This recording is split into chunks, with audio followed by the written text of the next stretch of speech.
नमस्कार मित्रांनो, वार आहे मंगळवार, तारीख आहे 18 ऑगस्ट. निफ्टी एक्सपायरी सेशनचा डे. ही तुम्हाला समोर जी स्क्रीनवरती पोझिशन दिसते ही आपण शुक्रवारी डिप्लॉय केली होती निफ्टी एक्सपायरीसाठी.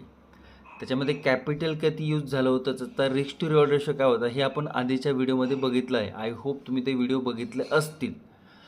आता बघितलं तर पोझिशन काहीशी आपल्याला 10,000 प्लसमध्ये बघायला मिळते आणि जो रिस्क टू रिवॉर्ड रेशो होता तो या पोझिशनने अचीव केलेला आहे. तर कशी वाटली तुम्हाला ही निफ्टी एक्सपायरीची पोझिशन, जी की आपण शुक्रवारपासून होल्ड करत आलो होतो आणि याच्या ज्या स्ट्राईक प्राईज होत्या, याची जी प्रायजेक्शन होती, ह्या सगळ्या गोष्टीचा विचार केला होता की पोझिशन नक्की कोणत्या दिशेने जायला पाहिजे, चार्ट नक्की कोणत्या दिशेने जायला पाहिजे, ह्या अनुषंगाने ही पोझिशन डिप्लॉय केली होती. आणि खूप लोकांचे क्वेश्चन असतात की सर आम्हाला देखील अशा पद्धतीची, याला जी की आपण कॉम्बिनेशन पोझिशन म्हणतो, कॉम्बिनेशन पोझिशन शिकायची. तर तुम्हाला खरंच शिकायची असेल तर मला कमेंटमध्ये आवर्जून सांगा, मी शिकवण्यासाठी इंटरेस्टेड आहे.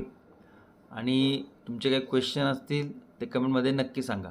आणि अशाच इन्फॉर्मेशन आणि नॉलेज व्हिडिओसाठी फॉलो आणि सबस्क्राईब नक्की करा. धन्यवाद.